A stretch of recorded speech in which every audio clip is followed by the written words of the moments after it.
श्री जगदीश प्रसाद गुप्ता छत्तीसगढ़ शासन में chief engineer के पद से रिटायर होने के बाद श्री द्वारिका महाराज स्मृति न्यास के तत्वाधान में श्री द्वारिकाधीश एवं बागेश्वर महादेव मंदिर का वर्ष 2005 में अपने पुत्रों इंजीनियर कुंजन गुप्ता और भुवन गुप्ता के सहयोग से अवंती विहार रायपुर छत्तीसगढ़ में निर्माण करवाया। श्रीमद् भागवत कथा, राम कथा, गीता तत्व, वेदांत आदियों के तात्पर्य को व्यासपीठ से कहने के कारण इन्हें शब्दों द्वारा आचार्य श्री जगदीश भी कहा जाता है। अपना संपूर्ण जीवन परमात्मा की सेवा में दे दिया। आपने परमात्मा भगवान श्री द्वारिकाधीश के दिव्य गुणों और कर्मों को लेकर अभी तक 15 ग्रंथों की रचना की है। इन सभी ग्रंथों को भारतवर्ष के जगत गुरु और महापुरुष संतों के द्वारा आशीर्वाद प्राप्त हुआ है।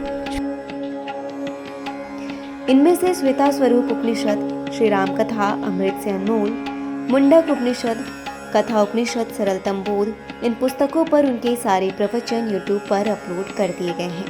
किताबों का नाम डालकर लिंक ओपन करके आप उसका आनंद उठा सकते हैं।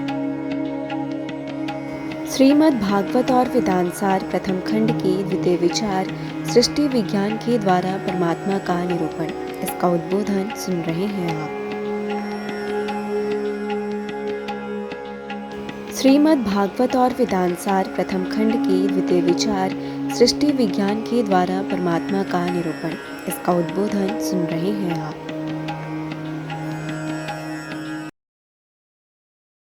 अब महतत्व माया में क्षोभ हुआ। भगवान ने अपनी काल शक्ति के कारण से माया की ओर दृष्टिपात किया। उनके संकल्प से ही माया का परिवर्तन काहे में हो गया? महातत्व में। महातत्व उत्पन्न हो गया माया से। अब इसको हम समझें, ये जो है आध्यात्मिक किस्म से जो तत्व सृष्टि बन रही है, तो कोई भी चीज ऐसी नहीं बनाया ठाकुर जी ने जो उसका आप उसको विजुलाइज ना कर सके। जैसे महातत्व क्या है? संसार के जितने भी प्राणी आप देखें, जितने भी प्राणी चर देखें, किसी सर्ग में देखें, जरायु देखें, उद्भिद देखें, अंडज देखें, स्वेदज देखें, सब में एक अलग किस्म का गुण है, ज्ञान का गुण, ज्ञान शक्ति है। आप कहेंगे ज्ञान शक्ति तो मनुष्यों में होती, पशुओं में भी होती है। उनमें सूंघने का पावर दे दिया किसी में, दूर तक देखने का पावर दे दिया किसी में। ये महातत्व की सृष्टि हो गई। अब महातत्व में फिर ठाकुर जी ने महातत्व को ऊपर दृष्टिपात किया, तो महातत्व फिर जो है रूपांतरित हुआ अहंकार में। अब इसको समझिए, जैसे पुरुष के द्वारा माता के गर्भ में सुख संसाधित किए जाने में उत्पत्ति होती है भ्रूण की, और पिता की शुक्र में तैरता हुआ जीव माता का स्वरूप धारण करता है। इसी तरह माता रूपी भौतिक प्रकृति अपने भौतिक तत्वों से तब तक किसी जीव को उत्पन्न नहीं कर सकती जब तक भगवान उसे जीवों से गर्भित नहीं बनाते। ये सिद्धांत हम देखते ही हैं। कोई स्त्री इतना उसका माने अंडा निकलता हो, लेकिन बिना पुरुष के साथ में, बिना पुरुष के शुक्र के जो है वह जाइगोट नहीं बन सकता। माने भगवान की चेतना शक्ति से, भगवान की बीज के बिना वह भौतिक प्रकृति जिसका जो है एक प्रकार का हम रूप देखते हैं अपने सामने में, उसका एक लौकिक स्वरूप हमारे सामने रखा है ठाकुर जी ने, वो हम देखते हैं तो वो दिखाई नहीं पड़ेगा। जब भगवान जीवों से गर्भित नहीं बनाते, जीवों की उत्पत्ति का यही रहस्य है। भगवान के शरीर में जो है उन्हीं के अंश हैं, उनके शरीर में तो वही अंश ना व्याख्यान करें जो उनके अंश हैं, तो गर्भित बनाते हैं और वही आनंद लेते हैं अपने अंशों से। और कौन लेगा आनंद? अपने लिए कीड़ा का। इसलिए सारे ये जो बन जाने के बाद सब लोगों ने कहा, प्रभु हम जो है विरोधी स्वभाव वाले, पंचभूत विरोधी स्वभाव वाले हैं, पंच विषय विरोधी स्वभाव वाले हैं, पंच ज्ञानेंद्रिय विरोधी स्वभाव वाली हैं, पंच प्राण हैं, मन बुद्धि अहंकार सब हम विरोधी स्वभाव के हैं, और हम आपके लिए खेलने का क्रीड़ांगन नहीं बना पा रहे हैं। क्या खेल खेला है भगवान ने, और हम समझते हमारा अपना खेल है। यही मुसीबत है सबसे बड़ी। खेल उसका है, और हम समझते खेलने वाले हम हैं। यह गर्भाधान की क्रिया प्रथम पुरुष कारणार्णव साई विष्णु पुरुषेनाथ भूते द्वारा संपन्न होती है। जो कारणार्णव साई विष्णु है, पुरुष जो श्लोक में आया है कि उसकी चित्तवन से सारा काम हो जाता है। भगवान सर्वशक्तिमान के दिव्य शरीर का प्रत्येक अंग अन्य अंगों का कार्य कर सकता है। इसकी पुष्टि ब्रह्म संहिता में हुई है। एक विषय को समझाने के लिए बहुत सारे कंपैक्टिबिलिटी लाने के लिए बहुत सारे ग्रंथों का, बहुत सारे संतों के अनुभवों का लाभ लेना चाहिए। यही तरीका है पढ़ाई करने का, यही तरीका अध्ययन करने का। और उसके बाद फिर जब वो गुरु कृपा से चीज समझ में आती है तो सकता है कि बहुत अब हम समझा नहीं पा रहे, लेकिन नहीं, अच्छे आचार्य समझा पाते, क्योंकि उदाहरण हमारे सामने ही तो है। तो भगवान सर्वशक्तिमान है, उनका प्रत्येक अंग ब्रह्म संहिता में हुआ अंगान यश सकलेन्द्रिया वृत्तिमंती। भगवान गीता में इसी सिद्धांत की सृष्टि करते कि मैं योनि महद ब्रह्म, मेरी योनि क्या है, महद ब्रह्म, ये महान प्रकृति जो मेरी योनि है। और तस्मिन गर्भं धाई, गर्भ जो है गर्भा जीवों से मैं गर्भित करता हूं इसको मैं। ध्यान दीजिए, ये तरीका है प्रभु का। उसको ही बोलते हैं अवतार, उसको ही बोलते कैसे प्रक्रिया होती है वो आप नहीं समझ सकते, तो ज्ञान दृष्टि समझ में आती है। तो जब विराट व्यक्त होता है तब भगवान जीवों की सीधी पूर्ति करते हैं, वे भौतिक प्रकृति को बोझ नहीं होते, सीधा जीवों की प्रकृति बोझते रहते हैं। इसी तरह भौतिक वैज्ञानिक कोई भी वैज्ञानिक प्रवृत्ति कभी कोई उत्पन्न नहीं कर सकती। भौतिक विज्ञान की कोई भी वैज्ञानिक प्रवृत्ति कभी कोई जीव उत्पन्न नहीं कर सकती। ध्यान दीजिए, भौतिक सृष्टि का भी यही रहस्य है। अब यदि कोई अंडा को यदि वीर शुक्र ना मिले तो कैसे जाइगोट बन जाए, भ्रूण कैसे बनेगा, बन ही नहीं सकता। IVF भी उसको बना नहीं सकता बिना उसके, बिना शुक्र के। ध्यान दीजिए, शुक्र खत्म, जाइगोट नहीं बन सकता। इस बात समझिए। तो इसलिए भौतिक सृष्टि का यही रहस्य है, जीव पदार्थ से रहित रहते हैं। जब तक वे भगवान जैसे आधारित जीवन में स्थित नहीं होते तब तक वे सुखी नहीं रह सकते। संपूर्ण वेद वेदांत गीता भागवत आदि सभी ने इसी वैदिक सिद्धांत का प्रतिपादन कर जीव को जीवन में इसी अनिवार्य स्वरूप का स्मरण दिलाने का काम किया। जीव की भगवान से ही एकता है, जगत से नहीं। सारांशतः प्रथम अवतार कारणार्णव साई विष्णु के माध्यम से माया या प्रकृति के तीनों गुणों में अपने उदर में से चिदंश का, चिदाभास का, चिदंश माने चिदाभास का, अथवा समस्त जीवों को ही चिदाभास माने चेतना का, चेतना के अंश का। ध्यान दीजिए, परमात्मा के अंश से ही सब कुछ व्याप्त है। कण कण में उसकी चेतना व्याप्त है, चिदाभास हो गया। किसी का भास हो रहा है, चित्त में एक आभास हो रहा है और समस्त समष्टि में उसका आभास हो जाए तो परमात्मा ही परमात्मा है, विराट स्वरूप, अव्यष्टि स्वरूप। तो ये चिदाभास हो गया। समस्त जीवों को ही बीज रूप स्थापित किया और जीवों का प्रकटीकरण सर्ग के रूप में प्रारंभ हो गया। प्रकटीकरण की प्रथम प्रक्रिया के रूप में महत्व उत्पन्न हुआ, जैसा कि भागवत के उस श्लोकों में उद्धृत किया गया। अब स्वामी प्रभुपाद जी महाराज ने अव्यक्त माया से उत्पन्न महत्व का तात्पर्य बताया। क्या? इसका आशय संपूर्ण चेतना से है। इसका आशय संपूर्ण चेतना से है। संपूर्ण चेतना मतलब कॉस्मेटिक चेतना से है, क्योंकि इसका एक अंश हर एक बुद्धि में, कि हर एक में बुद्धि के रूप में प्रदर्शित होता है। इसका एक अंश हर एक में बुद्धि के रूप में। मान लीजिए अनंत कण होंगे तो एकाध कण किसी की बुद्धि में जाएगा वो।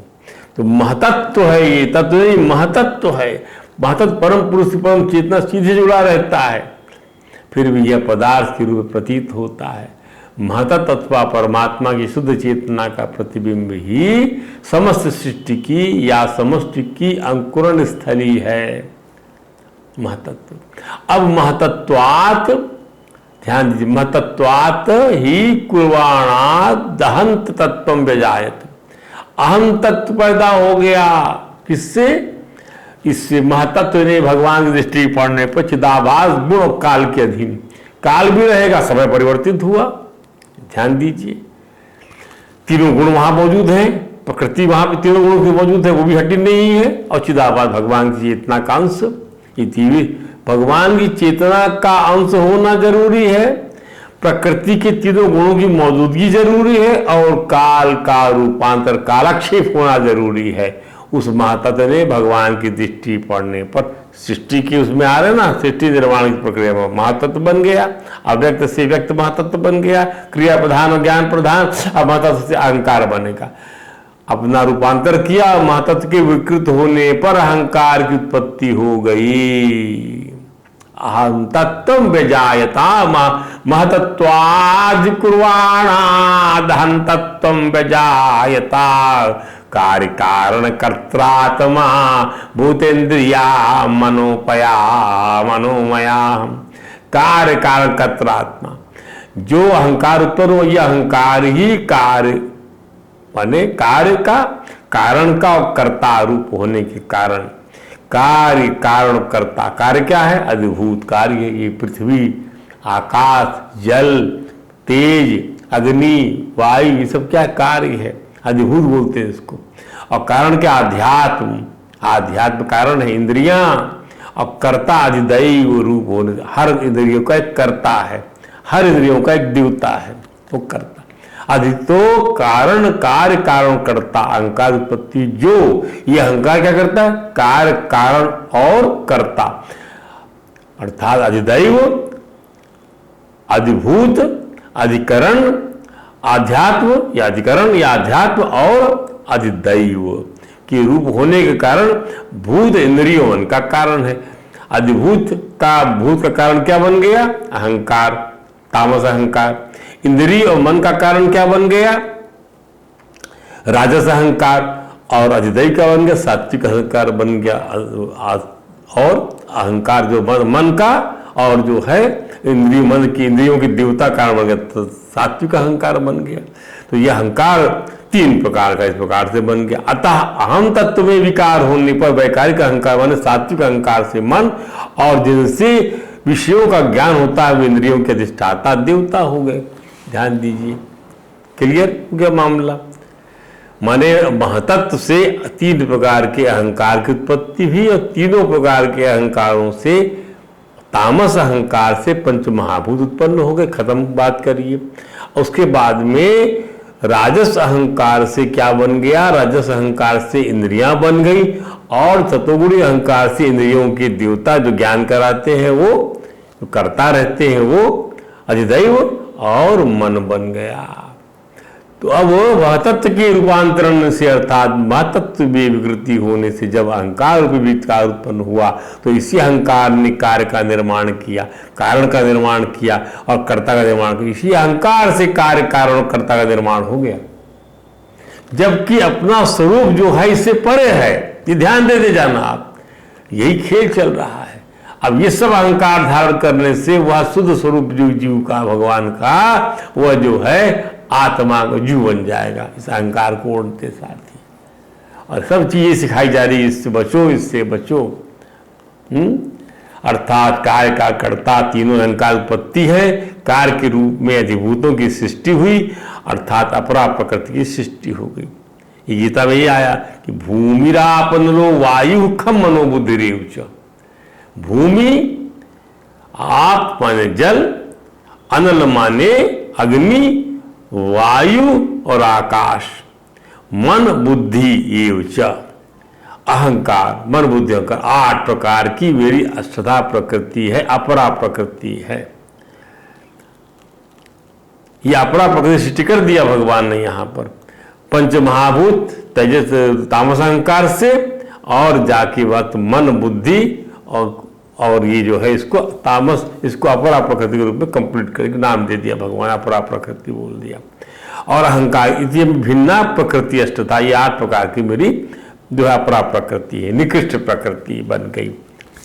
5 क्या कार्य बन गया, और क्या बन गया इसके अंदर में,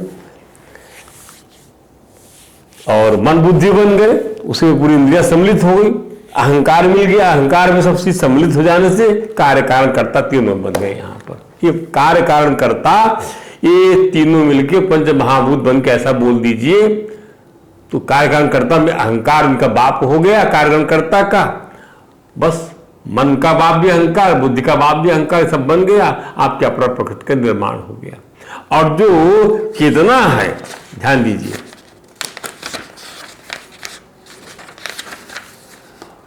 अब जो है अपरा इयम तो अन्याम विद प्रकृति विद्धि में पराम, इससे अपरा से, इस निकृष्ट से, ये पंच महाभूत मन बुद्धि और अहंकार से, ये 8 प्रकार की प्रकृति से हटकर जो एक मेरी प्रकृति जीवभूता महाबाहो, जो मेरी जीवभूता प्रकृति है, जो जीवों को धारण करती है, मेरी चेतन प्रकृति जो है वह जो है परा प्रकृति है, जो जीव शक्ति कहलाती है। दूसरे शब्दों में आध्यात्मिक कारण के रूप में जीवों की सृष्टि हुई, अर्थात परा प्रकृति की सृष्टि हुई, तथा कर्ता के रूप में आदि पुरुष हिरण्य गर्भ ब्रह्मा की सृष्टि हुई कर्ता के रूप में। तो पुनश्च अहंकार 3 प्रकार का हो गया, उत्पन्न हुआ। अब ज्यादा इसका विस्तार न करते, ये इस प्रकार से ये तत्व सृष्टि क्रम में हमें 2 बातों को थोड़ा और यदि समझना चाहें तो थोड़ा सा हम आपको और बता देते हैं कि अहंकार 3 प्रकार का उत्पन्न हुआ। सात्विक अहंकार, जिसको वैकारिक बोलते हैं, उससे मन और विषयों का ज्ञान कराने वाले इंद्रिय और देवता हो गए, बात खत्म करिए। राजस या तेजस अहंकार एक ही है, राजस या तेजस 2 नाम हो गए, राजस अहंकार बोलिए या तेजस एक ही चीज है। सत्वगुण अहंकार बोलिए या वैकारिक अहंकार बोलिए, एक ही चीज है। से ज्ञानेंद्रिय कर्मेंद्रिय उत्पन्न हो गई, और तामस अहंकार से भूतों कारण शब्द तन्मात्रा की उत्पत्ति हो गई। इस शब्द तन्मात्रा से दृष्टांत रूप में आत्मा का बोध कराने वाला आकाश उत्पन्न हो गया, इस शब्द तन्मात्रा से। तामस अहंकार से सबसे पहले क्या पैदा हुआ? शब्द तन्मात्रा पैदा हुई, शब्द तन्मात्रा। शब्द तन्मात्रा से आत्मा का बोध कराने वाला आकाश उत्पन्न हो गया। तामस अहंकार से आकाश पैदा नहीं हुआ, शब्द तन्मात्रा पैदा हुई, माने शब्द रूपी विषय पैदा हुआ, उससे अहंकार पैदा हुआ वृत्ति होने से।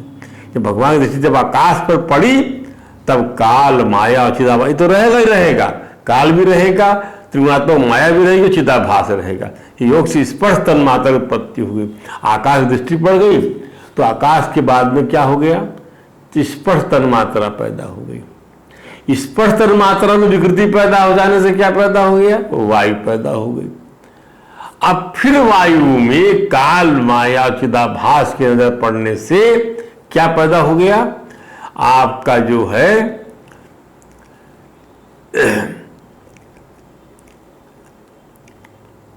तेज तेज तेज नामक जो है वह तेज तन्मात्रा पैदा हुई, तेज की विकृति से अग्नि पैदा हुई। इस प्रकार का क्रम चल रहा है। अब आकाश वायु तथा अग्नि पर परमाणु दृष्टि पड़ी तब काल माया चिदाभास कारण रस तन्मात्रा का जन्म हुआ, जिसकी विकृति जल रूपी कार्य बन गया। इस प्रकार जल चौथा महाभूत बना। इसके पश्चात भगवान दृष्टि जल महाभूत पड़ी और काल माया चिदंस या चिदाभास योग से गंध तन्मात्रा का प्रादुर्भाव हुआ, जिसकी विकृति होने से कार्य, इसका विगत कार्य पृथ्वी है, गंध का विगत कार्य पृथ्वी है। पृथ्वी में 5 तन्मात्राएं हैं, अर्थात गंध भी है, रूप भी है, रस भी, स्पर्श और जल है। जल में कुल 4 तन्मात्राएं, गंध मात्रा नहीं है। अग्नि में 3 तन्मात्राएं, रूप स्पर्श शब्द है, गंध और रस नहीं है। वायु में 2 तन्मात्राएं, शब्द स्पर्श, 3 तन्मात्राएं, गंध रूप और रस वायु में नहीं है। आकाश में तन्मात्रा केवल शब्द ही है।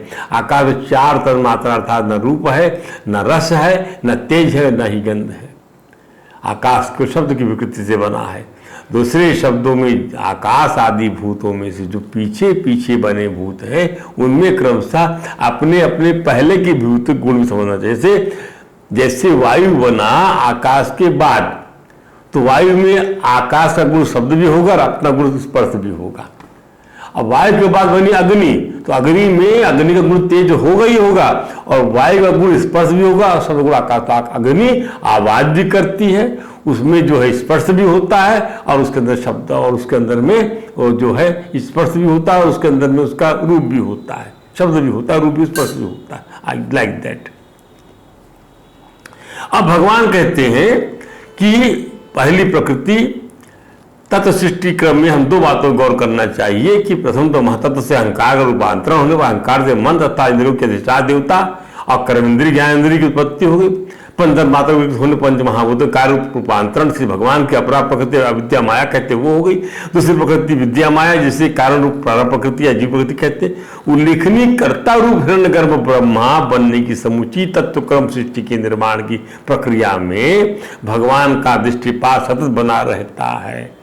हिरण्यगर्भ ब्रह्मा बनने की समुची तत्व क्रम सृष्टि में भगवान का दृष्टिपात सतत बना रहता है, बिना चिदाभास के नहीं होता। गुणों में क्षोभ होता रहेगा, कालक्षेप होता रहेगा और भगवान की दृष्टि पड़ जाएगी।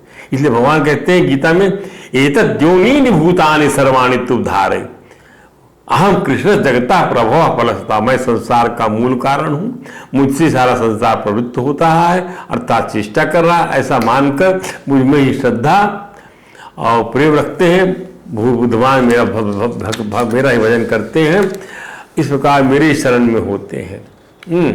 अब तात्पर्य यह है कि मानस नादज मन से होने वाले, नाद से होने वाले, जैसे आपने किसी को कान में उपदेश दे दिया, उससे होने वाले, बिंदु माने शुक्र से होने वाले, उद्भिज माने वनस्पति से होने वाले, जरायु नाद से होने वाले, अंड से होने वाले, श्वेत माने पसीने से होने वाले, अर्थात जड़ चेतन स्थावर जंगम यावन मास जितने प्राणी पैदा होते हैं। ध्यान दीजिए, मानस भी शामिल कर लिया, मन से, नाद भी शामिल कर लिया, कान से, दीक्षा से, बोल देने मात्र से नादज भी हो गए, आवाज से, बिंदु, शुक्र और अंड से, और उद्भिज माने वनस्पतियों से, जरायु अंड स्वेद अर्थात जड़ चेतन स्थावर जंगम यावन मास जितने प्राणी पैदा होते हैं उन सब की उत्पत्ति के मूल परम पिता परमेश्वर के रूप में भगवान श्री कृष्ण ही। गोविंदम आदि पुरुषम तम अहम भजामि, गोविंदम आदि पुरुषम तम अहम भजामि। प्रभाव से तात्पर्य है कि भगवान श्री कृष्ण ही सबके अभिन्न निमित्तोपादान कारण है, अर्थात भगवान श्री कृष्ण स्वयं ही सृष्टि रूप से प्रकट हुए हैं। संसार में उत्पत्ति, प्रलय, स्थिति, पालन, संरक्षण आदि जितने भी कार्य होते हैं वे सब भगवान श्री कृष्ण से ही होते हैं। मूल में उसको सत्ता स्फूर्ति आदि जो कुछ मिलता है वह सब आदि पुरुष भगवान श्री कृष्ण से ही मिलता है। जैसे बिजली की शक्ति से सब कार्य होते हैं, ऐसे संसार की सब क्रियाओं का मूल कारण भगवान श्री कृष्ण है। कहने का तात्पर्य है कि साधक की दृष्टि प्राणी मात्र के भाव आचरण क्रिया आदि की तरफ न जाकर उन सबके मूल में स्थित भगवान की ओर जाना चाहिए। कार्य, कारण, भाव, क्रिया, वस्तु, पदार्थ, व्यक्ति आदि के मूल तत्व है उसकी तरफ ही भक्तों की दृष्टि बनी रहनी चाहिए। जो तत्व है भगवान तत्व है, मूल तत्व। दूसरी बात यह कि अन्वय व्यतिरेक भाव से भगवान इस सब जगह है और हर काल में उपस्थित है तथा इनमें से इतने परे भी है कि भागवत में श्री तत्व का वर्णन इस प्रकार से किया गया है। क्या है तत्व का वर्णन? अव्यक्तव्याकृता गुण शोभात महस्त्रिवित्रो वृतोलहम भूतमात्रेन्द्रियार्थानां संभवा सगुच्यते पुरुषानुगृहीतानामेतेषां वास्तामया विसर्गोऽयं समाहारो बीजाद बीजम सचराज। ये 12वें स्कंद की 7वें अध्याय का 11वां 12वां मंत्र है। जब मूल प्रकृति में तीनों गुण शुद्ध होते हैं, अव्याकृत गुण क्षोभात, तब महतत्व की उत्पत्ति होती है। बता चुकी है आपको। महतत्व से तामस राज वैकारिक अहंकार बनते बता चुके हैं हम आपको। तीर्थ अहंकार से पंच तन मात्राएं बनती बता चुके हैं हम आपको। इंद्रियों विषयों की उत्पत्ति होती बता चुके हैं हम आपको। इसी उत्पत्ति क्रम का नाम सर्ग है।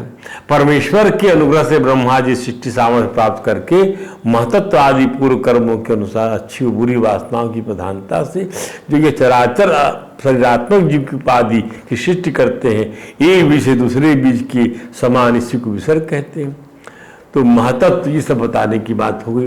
अब महतत्व आदि तो भगवत जैसे पास यानी चिदंस सहित काल और माया गुणों में छूप के फलस्वरूप रूपांतरित होकर भी सृष्टि नहीं बना पाते। क्यों? अव्यक्त से जीव सृष्टि के रूप में व्यक्त नहीं हो पाते, एक से अनेक नहीं हो पाते, निराकार से साकार नहीं बन पाते। महतत्व आदि भगवत दृष्टिपात से सूक्ष्म से स्थूल नहीं बन पाते, अर्थात विसर्ग से नहीं बन पाता तो सर्ग का अनुभव करा दे, विसर्ग नहीं बन पाता। परंतु सर्ग का अनुभव तो विसर्ग ही करा पाएगा ना, शरीर का आभासात्मक आश्रय तो परमाश्रय का अनुभव ही करा पाएगा ना। विसर्गा पौरुषा स्मृता, ब्रह्मा जी की सृष्टि का नाम विसर्ग है। ब्रह्मा के द्वारा जीवों की चरा वासना के अनुसार एक बीज से दूसरे बीज का होना ही चराचर की सृष्टि, वही विसर्ग है।